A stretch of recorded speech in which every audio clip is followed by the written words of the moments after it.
So today we're going to talk about Chapter 8, Other Conditions Affecting the Periodontium and Necrotizing Periodontal Diseases.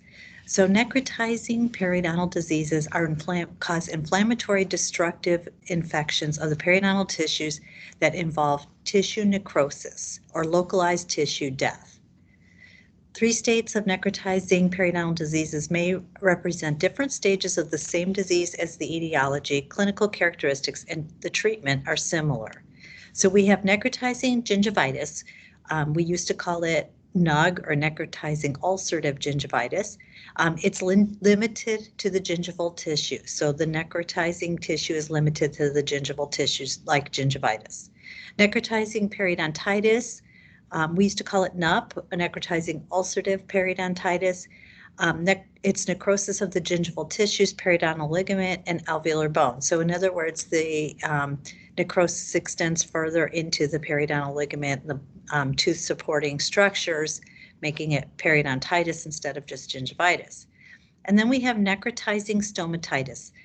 Necrotizing stomatitis is severe necrosis.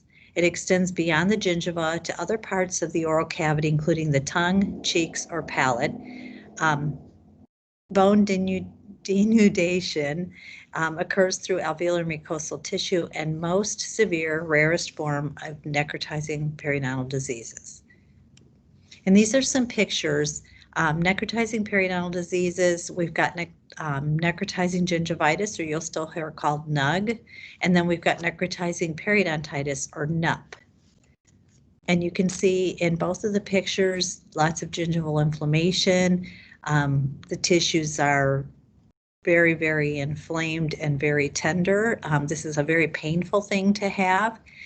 It advances really quickly, so it starts out as NUG or necrotizing gingivitis, and it advances to necrotizing periodontitis in a very short period of time.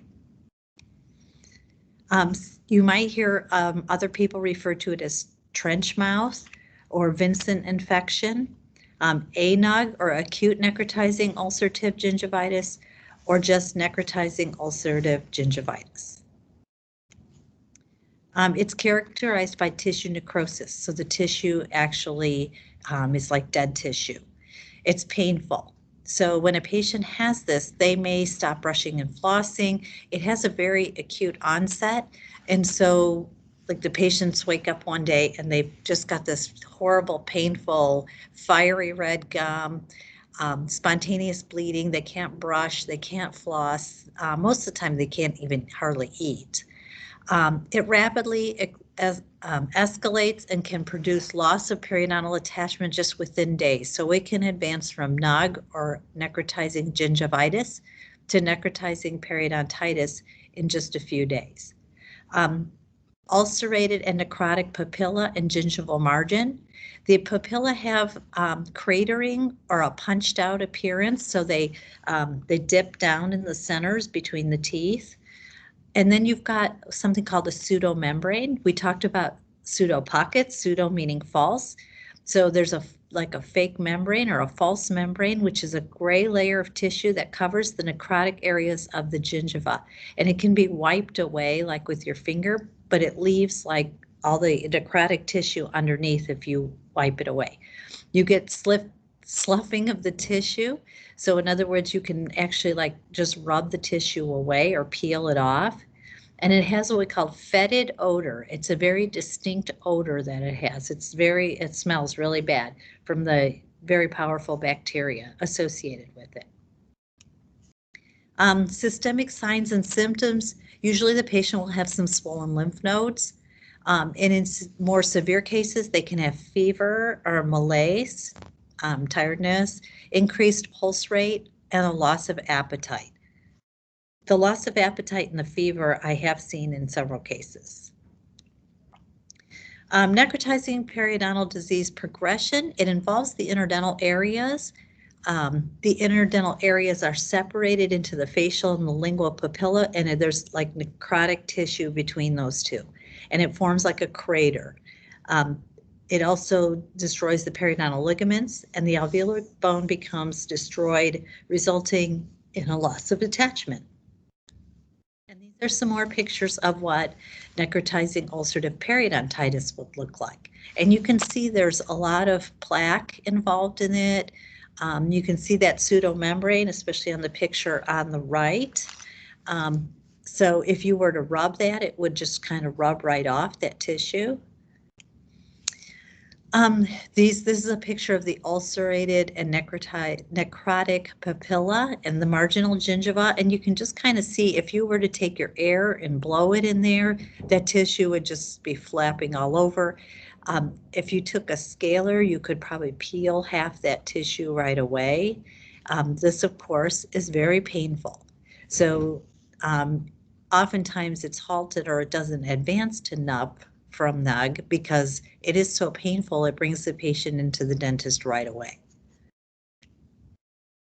Here's another picture of the necrotic papilla and marginal tissue, and you can see how that like whitish pink, that's all dead tissue. The etiology and predisposing factors for necrotizing periodontal disease, it's usually in a compromised host immune response. So somebody who's already got some health issues or their immune response or immune system is compromised for some reason. Poor oral self-care, emotional stress. Stress to me is usually what the biggest trigger is for these people. They have emotional, personal stress. They're going through something really horrible. It happens oftentimes to students. It happens to people when they're plunged into a really stressful situation that they're not ready for. Alcohol use, smoking are also predisposing factors. Poor nutrition, low protein intake. So patients usually with poor eating habits, such as young adults, college students, this is more of something I've seen and most of us have seen or experienced with young adults, people anywhere between 18 and 30. And usually they have pre-existing trauma, and then 22 to 24, men 22 to 24 years of age are at the highest risk. That doesn't mean other people can't. I've seen it in plenty of young women too. Patient education, instruction on proper nutrition and fluid intake is essential. And then smoking cessation, if they smoke, please, they need to stop. And then a liquid dietary supplement because this hurts and they don't want to chew. And so, but you don't want them to become dehydrated and have issues because they can't eat. So dietary supplements like Ensure or Boost or any kind of protein shakes would be recommended for them. The next section, this is all part of that last section of the periodontal chart, the mucogingival deformities and conditions around the teeth. So we've got normal mucogingival condition is defined as the absence of a disease state. So some of the things that factor in are periodontal biotype, I'll explain that in just a minute, gingival soft tissue recession, lack of keratinized gingiva, decreased vestibular depth, aberrant frenum muscle position, gingival excess, and abnormal color. So periodontal biotypes, quality of soft tissue profile surrounding the tooth. A biotype is the quality of the tissue. Individual differences in gingival anatomy and morphology. So you can have a thin and scalloped biotype. You can have a thick flat biotype or a thick scalloped biotype.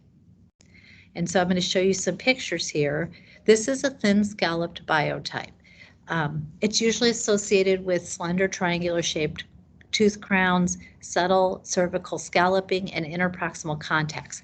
That part varies, as you can see from this picture. What really is important is that you have a narrow zone of attached tissue. So if you look at this picture, this patient has a very narrow zone of attached gingiva.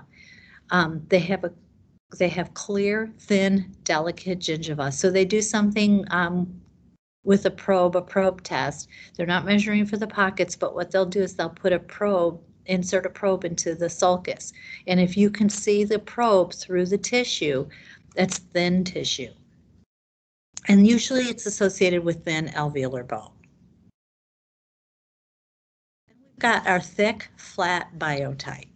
So usually associated with square-shaped tooth crowns, pronounced tissue scalloping, and large interproximal contact areas more apical. And you can see by this, those teeth sort of fit that definition. But more importantly, there's a broad zone of keratinized tissue. So you've got a lot of thick keratinized or fibrotic looking tissue, and underneath it is thick alveolar bone. Then you can have your thick scalloped biotype. You have more slender tooth crowns and pronounced gingival scalloping, but also thick fibrotic gingiva. So you can see how this is pretty thick right here in here, but a narrow zone of keratinized tissue. So you've got a narrow zone of attached tissue, or attached gingiva. So mucogingival deformities can also include things like gingival defects. So you've got a significant alteration of the morphology, size, and interrelationships between the gingiva and the alveolar mucosa that may involve the underlying bone. So if you look at this picture here and you look at the gingiva on this patient, so this is a lower incisor and they've got the lower lip pulled forward, and here's the mucogingival junction right here, this scalloped red area. And then you've got the root of the tooth that's exposed. And you can see there's recession on other teeth, but there's still plenty of attached gingiva around them. But down here in this one particular area where you've got more recession, we've lost the front bone, and we've got exposed root here. That's called a mucogingival defect, is usually what they call it, or deformity. Gingival recession is a type of mucogingival deformity. You have apical displacement of the gingival margin with respect to the CEJ. So in other words, the gingival margin sits lower on the tooth than the CEJ. It's associated with attachment loss with root exposure.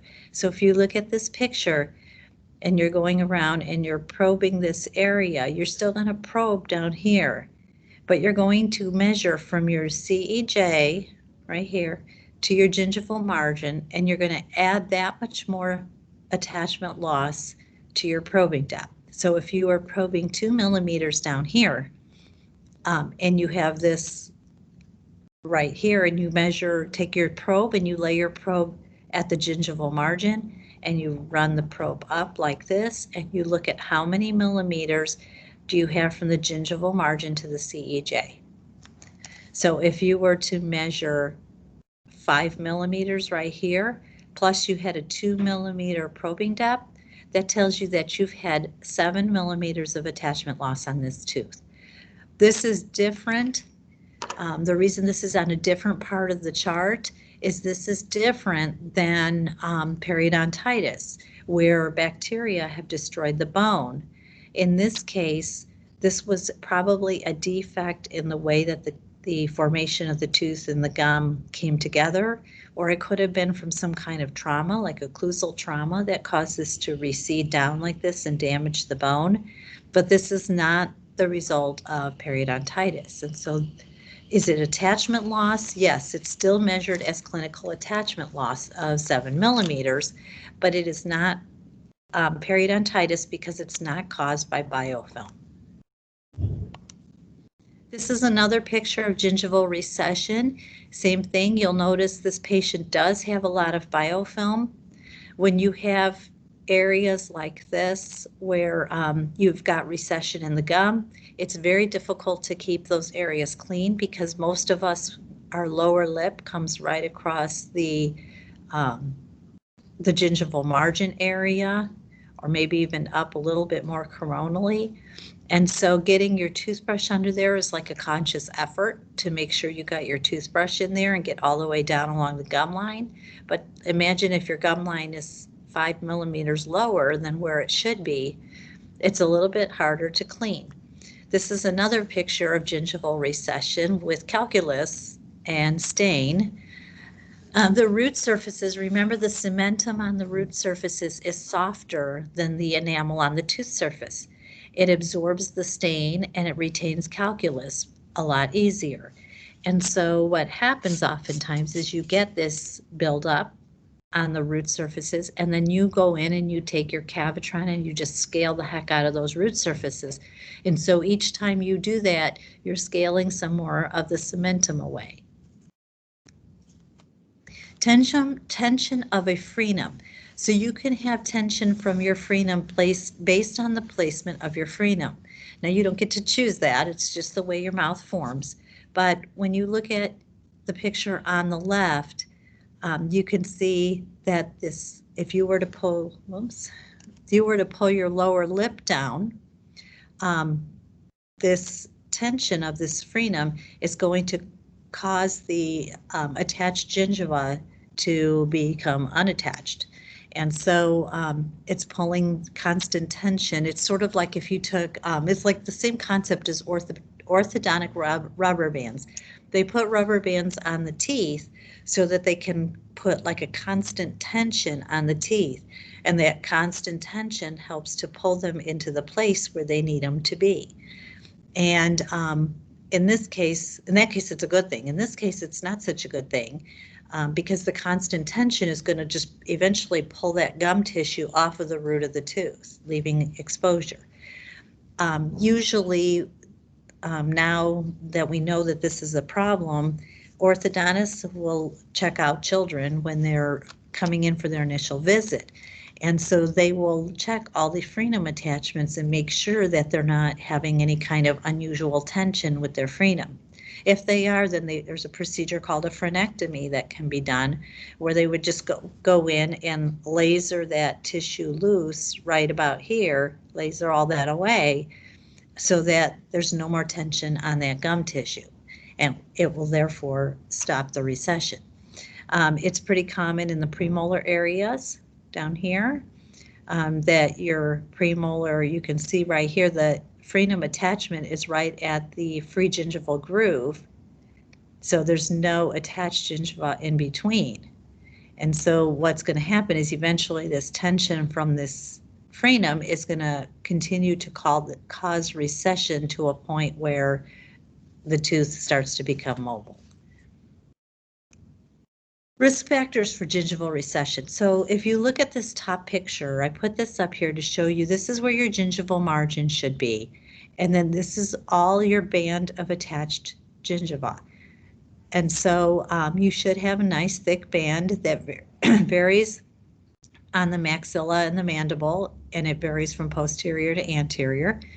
But there's a range of millimeters of tissue that you should have of attached gingiva. And then here's your alveolar mucosa down at the bottom. And this other scalloped line is your mucogingival junction.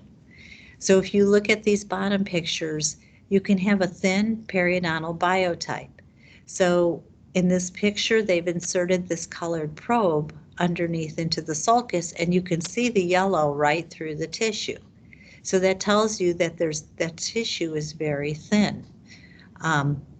Tissue that's very thin tends to recede more, and it tends to have more periodontal problems. Then you've got the absence of attached gingiva. So in the middle picture, if you look at the mandible or the mandibular teeth, you can see the teeth and you can see the gingival margin. And then right about here is where the free gingival groove would be. But you can see there's no attached gingiva. It goes right down to the alveolar mucosa. So there's no attached gingiva there. And then on this picture over here on the far right, these pictures these teeth are out of alignment. This one tooth is in labioversion. And so with that being the case, as you can imagine, there's going to be thinner tissue down here and thinner bone or less bone than you have on the neighboring teeth back here, where the bone is much thicker. So there's a classification system for the gingival margin and the recession. It's called the Miller's classification system for recession of gingival margin. We do not use the Miller's classification system here in clinic, and I know we used it in a perio office, but I didn't use it. It was more like a formal term that we used to put in like the initial diagnosis, but other than that, we just said gingival recession. The Miller classification system is the most commonly used one, sometimes difficult to identify the exact location of the apical extent of the recession defect with respect to the mucogingival junction. So in other words, just sometimes it's difficult to find your exact landmark at the base of the recessed area. And then you've got difficult to differentiate between class 1 and class 2.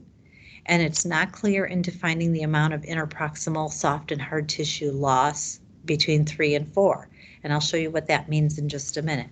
And the reliability of this has never been tested. So that's probably why we don't use it very often in clinical practice. But here's a picture of what the chart would look like and what kinds of recession you would see. So Miller class 1 recession is recession that does not extend to the mucogingival junction, with no periodontal bone loss in the interdental areas. So you can see if you look at this top picture, they have a little bit of recession, probably 3 millimeters of recession on the buccal or facial surface, I should say, of 8 and 9, and then a little bit less on the lateral incisors. So, but it does not extend into the interdental area. The interdental papilla all look in place, where on then you drop down to class 2 and you've got recession that extends to or beyond the mucogingival junction with no interdental bone loss. So here we've got just basically a bigger recession number. It has gone all the way into the mucogingival junction, but there's still all the interdental papilla are intact.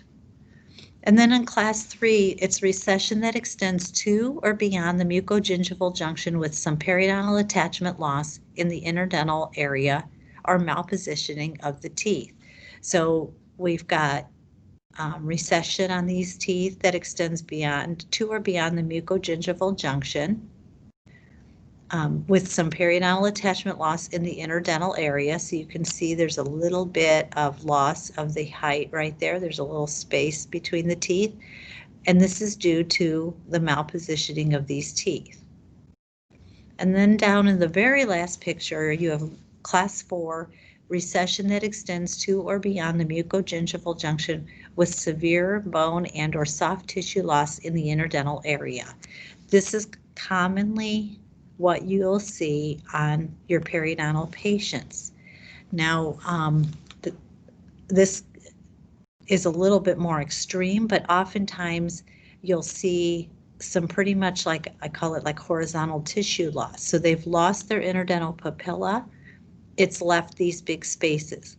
Now, when this patient, these are their maxillary teeth. When they smile, their lip line is going to be right about here, about a third of the way down the crowns. So when there's just normal smile, you're just going to see the crowns. Now, if you pull out their lip, or if they smile really big or laugh with their lip line really high, you're going to see these spaces. Now, to us, this looks aesthetically unsatisfactory, but as a hygienist, you have to be aware of what is important to the patient and communicating with your patients. A lot of your perio patients are left with these kinds of defects after perio surgery, but they're just thrilled to have their teeth. So to us, this might look awful, and we might be sitting here going, who would want their teeth to look like that? But to a patient, they might just be thrilled they still have their own teeth. So that's one way we have to look at it.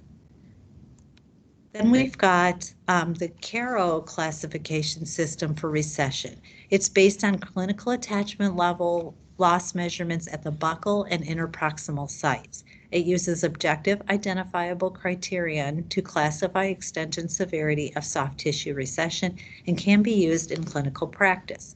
Again, we don't really refer to these in clinical practice.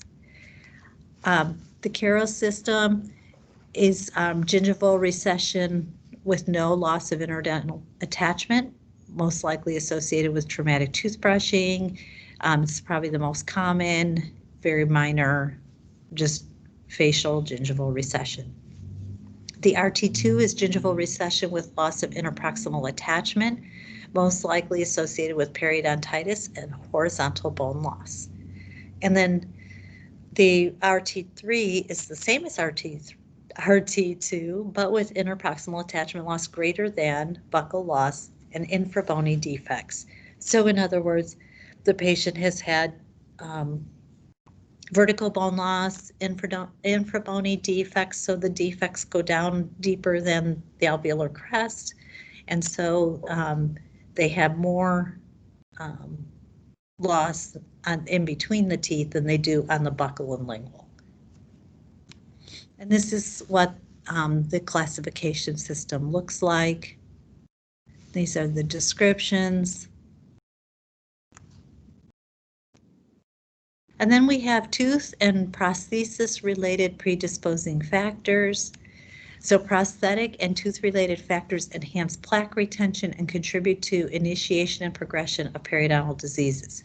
Local contributing factors exacerbate but do not cause the condition following the onset of disease. So in other words, if the patient is wearing a partial or a bridge, and those are considered local contributing factors. They themselves are not causing the problem. They are allowing an environment for plaque retention, which is going to exacerbate the disease, but they themselves are not causing the disease. Tooth anatomic factors can be an issue. Factors that predispose to plaque biofilm retention like orthodontic appliances and faulty restorations. Tooth anatomy factors like cervical and enamel projections.